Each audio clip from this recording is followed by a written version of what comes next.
এইখানে দেখুন, এই রিপোর্ট কার্ড দেখে বাংলাদেশ, পাকিস্তান, চীন সহ গোটা বিশ্বের প্রতিরক্ষা মহলে শোরগোল পড়ে গেছে। এই রিপোর্টে যেই সব তথ্য বেরিয়ে এসেছে সেটা জানলে হয়তো আপনিও অবাক হবেন। এই রিপোর্ট হলো গোটা পৃথিবীর যে প্রধান দেশগুলো রয়েছে তাদের বিমান বাহিনী আসলে কতটা শক্তিশালী তার ইন্টারন্যাশনাল লিস্ট, যেখানে আমাদের ভারতীয় বায়ুসেনা বা ইন্ডিয়ান এয়ারফোর্স গোটা পৃথিবীর মধ্যে ষষ্ঠ স্থান অধিকার করেছে। আর সবচেয়ে বড় কথা হলো এই র্যাঙ্কিংয়ে আমাদের ভারত চীনকে হারিয়ে সামনে এগিয়ে গেছে। তো এখানেই উঠছে প্রশ্ন যে চীনের কাছে তো আমাদের ভারতের থেকে প্রায় দ্বিগুণ সংখ্যায় যুদ্ধ বিমান রয়েছে, তারপরেও কিভাবে আমাদের ভারত চীনকে পিছনে ফেলে এগিয়ে গেল? এই প্রশ্নের উত্তর খুঁজতে গেলে আমাদেরকে একটু গভীরে যেতে হবে। শুধু এই একটা র্যাঙ্কিং নয়, বরং এই 2026 সালে এসে ভারত চীনের মিলিটারি ক্ষমতা আসলে ঠিক কোথায় দাঁড়িয়ে রয়েছে সেটাও বুঝতে হবে। তো আজকের এই ভিডিওতে প্রথমে এই রিপোর্ট র্যাঙ্কিংটা নিয়ে ভেঙে আলোচনা করব, তারপর ডিফেন্স বাজেট থেকে শুরু করে নৌবাহিনী, ফাইটার জেট, পারমাণবিক ক্ষমতা, মিসাইল, টেকনোলজি, এই সব কিছু নিয়ে তুলনা করব আমাদের ভারত আর চীনের মধ্যে। তো চলুন শুরু করা যাক। এই রিপোর্ট র্যাঙ্কিংয়ের নাম হলো world directory of modern military aircraft, সংক্ষেপে যাকে WDMMA বলা হয়। এটা একটা আন্তর্জাতিক সংস্থা যারা প্রতি বছর গোটা বিশ্বের কোন দেশের বিমান শক্তি কতটা শক্তিশালী তার বিস্তারিত একটা তথ্য প্রকাশ করে। এই 2026-এর রিপোর্টে তারা 103টা দেশ, 129টা বিমান বাহিনী এবং 48,000-এরও বেশি সামরিক বিমান নিয়ে বিশ্লেষণ করেছে। এর মধ্যে যে কোনো দেশের শুধু বিমান বাহিনীই নয়, সঙ্গে নৌবাহিনী আর স্থলবাহিনীর বিমান ইউনিটগুলোকেও আলাদা আলাদাভাবে র্যাঙ্ক করা হয়েছে। সোজা কথায় বললে কোনো একটি দেশের বায়ুসেনার শক্তি সেই দেশের কতগুলো যুদ্ধ বিমান রয়েছে তার উপর নির্ভর করে না, সেই দেশ ওই যুদ্ধ বিমানগুলোকে কতটা আধুনিক টেকনোলজিতে আপগ্রেড করে রেখেছে যা আসল যুদ্ধের সময় কাজে আসবে, সেটাই আসল বিষয়। মানে আপনি ধরুন আমাদের ভারতের থেকে পাকিস্তানের কাছে বেশি সংখ্যায় যুদ্ধ বিমান রয়েছে, কিন্তু পাকিস্তানের বেশিরভাগ বিমান পুরানো বা নতুন টেকনোলজিতে আপগ্রেড করা নেই। অন্যদিকে আমাদের ভারতের যুদ্ধ বিমানের সংখ্যা তুলনামূলক কম হলেও সেগুলো যদি নতুন টেকনোলজিতে আপগ্রেড করা থাকে তাহলে আসল যুদ্ধের সময় আমাদের ভারত অনেক এগিয়ে থাকবে। কারণ বর্তমান সময়ে যুদ্ধ বিমানের স্টক থাকাটা অবশ্যই জরুরি,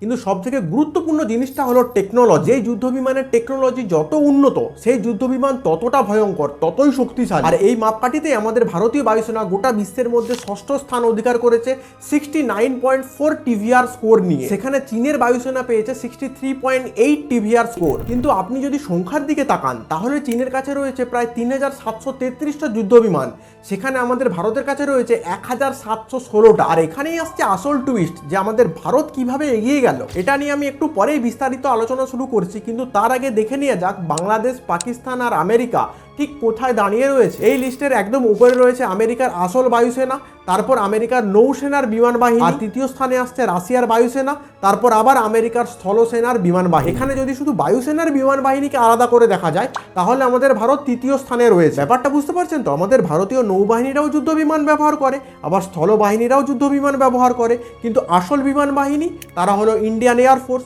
সেরকম আমেরিকান এয়ারফোর্স, রাশিয়ান এয়ারফোর্স। তাই এই শুধু বায়ুসেনার ক্যাটাগরিতে দেখলে আমেরিকা, রাশিয়ার পর আমাদের ভারত তৃতীয় স্থানে রয়েছে। এবার আছে আমাদের প্রতিবেশী দেশ পাকিস্তান, যারা নিজেদের বিমান শক্তি নিয়ে বিরাট বড় বড় কথা বলে, তারা জায়গা পেয়েছে 18 নম্বরে। আর আমাদের সবচেয়ে প্রিয় প্রতিবেশী দেশ বাংলাদেশ রয়েছে 83 নম্বরে।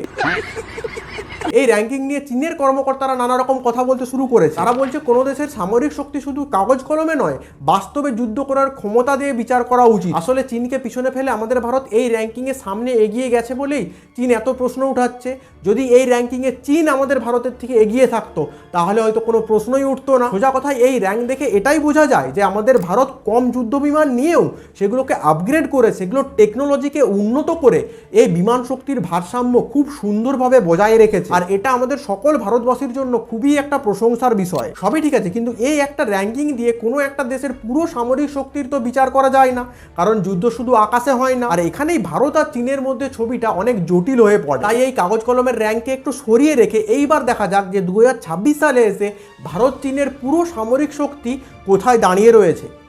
সবার আগে আসি প্রতিরক্ষা বাজেটে, মানে কোন দেশ প্রতি বছর কত টাকা খরচা করছে প্রতিরক্ষা খাতে বা সেনাবাহিনীদের পেছনে। 2026 সালে আমাদের ভারত প্রতিরক্ষা খাতে বরাদ্দ করেছে 7.85 লক্ষ কোটি টাকা। এটা আমাদের ভারতের ইতিহাসে সবচেয়ে বড় প্রতিরক্ষা বাজেট। গতবারের তুলনায় প্রায় 15% বেশি টাকা এই বছর বরাদ্দ করা হয়েছে। অন্যদিকে চীন 2026 সালের প্রতিরক্ষা বাজেটে প্রায় $277 বিলিয়ন কাছাকাছি বরাদ্দ করেছে, যা ভারতীয় টাকায় 27.2 লক্ষ কোটি টাকা। এটা চীনের আগের বছরের তুলনায় 7% বেশি। তাহলে ভাবতে পারছেন চীনের প্রতিরক্ষা বাজেট আমাদের ভারতের বাজেটের প্রায় 3 গুণ। আর এই টাকার ফারাকের প্রভাব সরাসরি পড়ে দেশের সামরিক শক্তিতে। চীন যেই গতিতে নতুন যুদ্ধ জাহাজ, স্টেলথ ফাইটার আর মিসাইল সিস্টেম তৈরি করছে, আমাদের ভারতের পক্ষে সেই গতির সঙ্গে পাল্লা দেওয়া খুবই কঠিন হয়ে পড়ে। এছাড়াও প্রতিরক্ষা বাজেটের একটা বড় অংশ সেনাদের বেতন আর পেনশনে খরচ হয়। আর বর্তমান সময়ে অন্য দেশ থেকে নতুন অস্ত্র বা যুদ্ধ বিমান কিনে আনতে প্রচুর পরিমাণে টাকা খরচা হয়, ফলে এই টাকার পরিমাণ আরো সীমিত হয়ে যায়। আর এই জন্যই আমাদের ভারত নিজের দেশে নতুন নতুন অস্ত্র, নতুন নতুন মিসাইল বানানোর চেষ্টা করছে, আর তাতে সফলও হচ্ছে, ফলে টাকাও কম লাগছে। দেখুন চীনও একই পথেই হাঁটছে, কিন্তু চীনের বাজেট বেশি, সেই জন্য তাদের কোনো অসুবিধা হয় না। তবে আমাদের ভারত চীনের তুলনায় কম বাজেট নিয়েও নিজেকে যেইভাবে শক্তিশালী করছে, এটা কিন্তু খুবই ভালো ব্যাপার। তাহলে একবার আপনারাই চিন্তা করুন, আজকের দিনে দাঁড়িয়ে আমাদের ভারত এত পরিমাণ বাজেট বাড়ানোর পরেও চীনকে সব দিক দিয়ে পাল্লা দেওয়া যাচ্ছে না। তাহলে আজ থেকে 15-20 বছর আগে ভারতের প্রতিরক্ষা ব্যবস্থা ঠিক কেমন ছিল? এরপর যদি সেনা সংখ্যার দিকে তাকাই, 2026 সালের তথ্য অনুযায়ী চীনের কাছে প্রায় 20,35,000 সক্রিয় সেনা রয়েছে। সেখানে আমাদের ভারতের কাছে আছে প্রায় 14,31,000। কিন্তু রিজার্ভ সেনার হিসেবটা আবার উল্টো, আমাদের ভারতের কাছে আছে প্রায় 10 লক্ষ, আর চীনের কাছে রয়েছে প্রায় 5,10,000। এই রিজার্ভ ফোর্সে প্রাক্তন সেনারাও থাকেন, যারা এখন অ্যাক্টিভ সার্ভিসে নেই, কিন্তু প্রয়োজন পড়লে তাদেরকে আবার সামরিক কাজে ডাকা যেতে পারে। প্যারামিলিটারি ফোর্সে আমাদের ভারতের সেনা সংখ্যা অনেক বেশি। আমাদের ভারতের কাছে রয়েছে প্রায় 25,27,000 সেনা, চীনের কাছে রয়েছে 6,25,000। প্যারামিলিটারি ফোর্স মানে BSF, CRPF, CISF, ITBP, SSB. এই ট্যাঙ্কের সংখ্যায় চীন আবার এগিয়ে, চীনের কাছে রয়েছে 5,870, আর আমাদের ভারতের কাছে আছে প্রায় 3,913টা। আবার যুদ্ধের সময় যে বিভিন্ন গাড়িগুলো ব্যবহার হয়, সেই গাড়ির সংখ্যায় আমাদের ভারত সামান্য এগিয়ে। আমাদের ভারতের কাছে আছে 1,63,000, চীনের কাছে রয়েছে 1,52,000। তবে শুধু সেনা সংখ্যা বেশি হলেও সবসময় সুবিধা পাওয়া যায় না। হিমালয়ের মতো উঁচু দুর্গম এলাকায় যদি যুদ্ধ হয়, তাহলে দুই দেশের জন্যই সেখানে পর্যাপ্ত পরিমাণ সেনাবাহিনী পৌঁছানো, তাদের জন্য অস্ত্র, খাবার ও অন্যান্য সরঞ্জাম ঠিক মতো পৌঁছে দেওয়াও কিন্তু দুই দেশের জন্যই একটা বড় চ্যালেঞ্জ। এবার আসি দুই দেশের বায়ুসেনার কথায়। দেখুন বর্তমানে ভারতীয় বায়ুসেনার মূল শক্তি সুখোই 30 MKI, যার সংখ্যা প্রায় 260 থেকে 70টা। এটা আমাদের ভারতের অনেক পুরানো যুদ্ধ বিমান। এগুলোতে নতুন রাডার আর মিশন কম্পিউটার বসিয়ে নতুন টেকনোলজিতে আপগ্রেড করা হয়েছে। এর সঙ্গে তো রয়েছে 36টা ভয়ঙ্কর রাফাল যুদ্ধ বিমান। এছাড়া আরো 114টা রাফাল যুদ্ধ বিমান কিনতে চলেছে আমাদের ভারত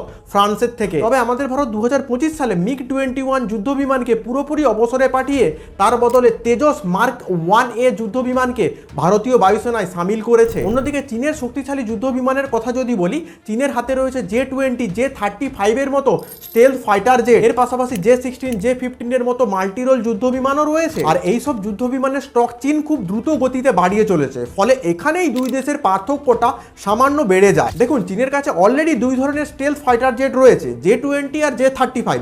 সেখানে আমাদের ভারতের AMCA ফাইটার জেট এখনো তৈরির পর্যায়ে রয়েছে। এই স্টেলথ ফাইটার জেট মানে হলো শত্রুর রাডারে যেই বিমানগুলো সহজে ধরা পড়ে না। এই যুদ্ধ বিমান আগামী 2-3 বছরের মধ্যেই আমাদের ভারতীয় বায়ুসেনায় যুক্ত হতে চলেছে, তখন পার্থক্যটা অনেকটাই কমে যাবে। কিন্তু আমাদের ভারতের একটা অ্যাডভান্টেজ বা বড় শক্তি আছে, সেটা হলো আমাদের ভারতীয় পাইলটদের প্রশিক্ষণ এবং তাদের বাস্তব অভিজ্ঞতা। আমাদের ভারত নিয়মিত আন্তর্জাতিক সামরিক মহড়ায় অংশ নেয়। আর এই সামরিক মহড়াগুলোতে বিভিন্ন দেশের আলাদা আলাদা যুদ্ধ বিমান থাকে, আলাদা আলাদা পাইলট থাকে। এর ফলে আমাদের ভারতীয় পাইলটরা বিভিন্ন দেশের বাহিনীদের সঙ্গে কাজ করার সুযোগ পায়, ফলে তাদের অভিজ্ঞতা বাড়ে, দক্ষতাও আরো বাড়ে, যেটা চীনের পাইলটরা সহজে পায় না। এইবার আসা যাক মিসাইল প্রযুক্তির দিকে। এইখানে দুই দেশের ছবিটা কিন্তু মিশ্র। আমাদের ভারতের হাতে আছে সুপারসনিক ক্রুজ মিসাইল ব্রাহ্মস, তার সঙ্গে রয়েছে আমাদের ভারতের সবচেয়ে শক্তিশালী এবং ভয়ঙ্কর ব্যালিস্টিক মিসাইল অগ্নি 5, যার রেঞ্জ 7 থেকে 8,000 কিলোমিটার। আমাদের ভারত কিন্তু এখানেই থেমে নেই, অগ্নি 6 এর কাজ অলরেডি শুরু হয়ে গেছে, যার রেঞ্জ হতে চলেছে 12 থেকে 13,000 কিলোমিটার। তবে চীন এই 12 থেকে 13,000 কিলোমিটার রেঞ্জের মিসাইল কিন্তু বানিয়ে ফেলেছে,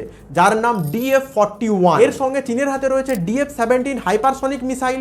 এই হাইপারসনিক মিসাইল আমাদের ভারতে এখনো পরীক্ষার পর্যায়ে রয়েছে। সেই জন্য আমি বারবার বলছি, আগামী 10 থেকে 15 বছর আমাদের ভারতীয় প্রতিরক্ষা ব্যবস্থার জন্য খুবই একটা গুরুত্বপূর্ণ সময় হতে চলেছে। দেখুন আমার সাথে আপনাদের সকলের সহমত হবে কিনা জানি না, তবে বর্তমান সময়ে দাঁড়িয়ে যে কোনো দেশের প্রতিরক্ষা ব্যবস্থা শক্তিশালী করা কিন্তু খুবই গুরুত্বপূর্ণ হয়ে উঠেছে।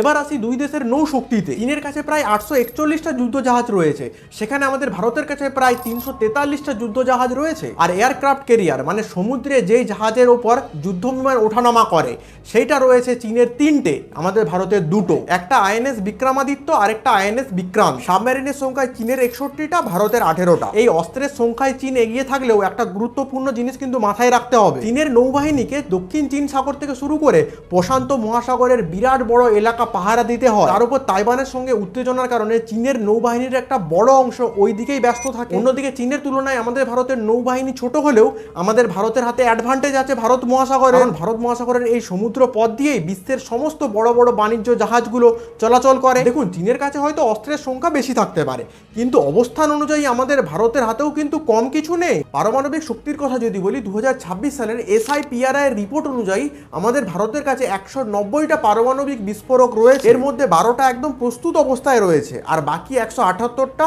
মজুদে রাখা হয়েছে। এই পারমাণবিক অস্ত্রগুলো আমাদের ভারত 3 রকম ভাবে ব্যবহার করতে পারবে। আকাশপথে যুদ্ধ বিমান দিয়ে লঞ্চ করতে পারবে, স্থলভিত্তিক মিসাইলের মাধ্যমে লঞ্চ করতে পারবে, আবার জলের নিচে সাবমেরিন দিয়েও লঞ্চ করতে পারবে। অন্যদিকে চীনের কাছে রয়েছে 620টা পারমাণবিক ওয়ারহেড বা বিস্ফোরক। এর মধ্যে 34টা একদম প্রস্তুত অবস্থায় মোতায়েন করে রেখেছে আর বাকিগুলো ব্যাকআপ অবস্থায় রয়েছে। তবে পারমাণবিক অস্ত্রগুলোর ক্ষেত্রে দুই দেশই একই নীতি ব্যবহার করে, নো ফার্স্ট ইউজ নীতি। এর মানে হলো আমাদের ভারত প্রথমে শত্রু দেশের উপর পারমাণবিক অস্ত্র দিয়ে হামলা করবে না। যদি শত্রুপক্ষের দেশ প্রথমে পারমাণবিক হামলা করে তখন আমাদের ভারত পারমাণবিক অস্ত্রগুলো ব্যবহার করতে শুরু করবে। আর চীনও এই একই নীতি ব্যবহার করে। সেই জন্য এটাই দেখার যে ভবিষ্যতে যদি এই দুই দেশের মধ্যে কোনো বড় ঝামেলা হয় তাহলে পারমাণবিক অস্ত্র প্রথমে কে ব্যবহার করে। এখন আবার আপনাদের মধ্যে এটাকেও ভাববেন না যে শত্রুপক্ষের দেশ প্রথমে পারমাণবিক হামলা করে পুরো দেশকেই ধ্বংস করে দেবে, এমনটা কিন্তু নয়। আমাদের ভারত পাল্টা জবাব দেওয়ার জন্য বানিয়ে রেখেছে সেকেন্ড স্ট্রাইক ক্যাপাবিলিটি। দুই দেশেরই পাল্টা জবাব দেওয়ার ক্ষমতা রয়েছে, যেই শক্তিকে বলা হয় ক্রেডিবল মিনিমাম ডিটারেন্স। তাহলে এই পুরো আলোচনাটা থেকে একটা বিষয় পরিষ্কার যে কাগজ কলমে শক্তিশালী হওয়া আর বাস্তবে যুদ্ধক্ষেত্রে শক্তিশালী হওয়া দুটো এক জিনিস নয়। তবে যে কোনো যুদ্ধে সেই দেশের অবস্থান, সেই দেশের অস্ত্রের টেকনোলজি খুবই গুরুত্বপূর্ণ ভূমিকা পালন করবে। আর যুদ্ধে শুধু আধুনিক অস্ত্র থাকলেও হবে না, সেই অস্ত্রগুলোকে সঠিকভাবে ব্যবহার করার জন্য দরকার সেনাদের উন্নত প্রশিক্ষণ, সঙ্গে দেশের গোয়েন্দা বিভাগের গোপন তথ্য, আর সবচেয়ে যেটা গুরুত্বপূর্ণ সুযোগ বুঝে সঠিক সময়ে সঠিক সিদ্ধান্ত নেওয়া। এখানে একটা গুরুত্বপূর্ণ ব্যাপার হলো চীনের কাছে যেমন বিপুল অস্ত্রের ভান্ডার রয়েছে, সেরকম আমাদের ভারতের কাছে ভৌগোলিক অবস্থানের অ্যাডভান্টেজ রয়েছে। তাহলে সবকিছু মিলিয়ে বলতে গেলে এই র্যাঙ্কিং কিন্তু আমাদের ভারতীয় বায়ুসেনার একটা সত্যিই প্রশংসনীয় অর্জন। এর মাধ্যমে আমাদের ভারত গোটা বিশ্বকে এটাই দেখাচ্ছে যে গোটা বিশ্বের কয়েকটা শক্তিশালী দেশের থেকে তুলনামূলক কম অস্ত্র নিয়েও আমাদের ভারত শক্তির ভারসাম্যকে খুব সুন্দরভাবে বজায় করে রেখেছে। তো অ্যাট দ্য এন্ড আমি একটা কথাই বলবো, আমাদের ভারত খুব দ্রুত গতিতে নিজের শক্তিকে ক্রমশ বাড়িয়েই চলেছে। প্রতিরক্ষা বাজেট ধীরে ধীরে বাড়ছে, দেশের ভেতরেই উন্নত প্রযুক্তির যুদ্ধ বিমান ও মিসাইল তৈরির ক্ষমতা বাড়ছে। এর পাশাপাশি ভারত মহাসাগর অঞ্চলের বিভিন্ন বন্দরগুলোতে কোটি কোটি টাকা বিনিয়োগ করে নিজের শক্তিকে আমাদের ভারত বজায় রাখছে। শেষে আরেকটা কথা না বললেই নয়, আমাদের ভারতীয় বায়ুসেনা গ্লোবাল স্তরে যে সম্মান পেয়েছে সেটা আমাদের সকল ভারতবাসীর একটা গর্বের বিষয়। তো আজকের ভিডিও বাস এই পর্যন্তই। আমাদের ভারতের প্রতিরক্ষা ব্যবস্থা নিয়ে আপনাদের কি মতামত তা কমেন্ট সেকশনে অবশ্যই জানাবেন। ভিডিওটা ভালো লেগে থাকলে একটা লাইক, একটা সাবস্ক্রাইব করে যাবেন। দেখা হচ্ছে পরের একটা ভিডিওতে। জয় হিন্দ।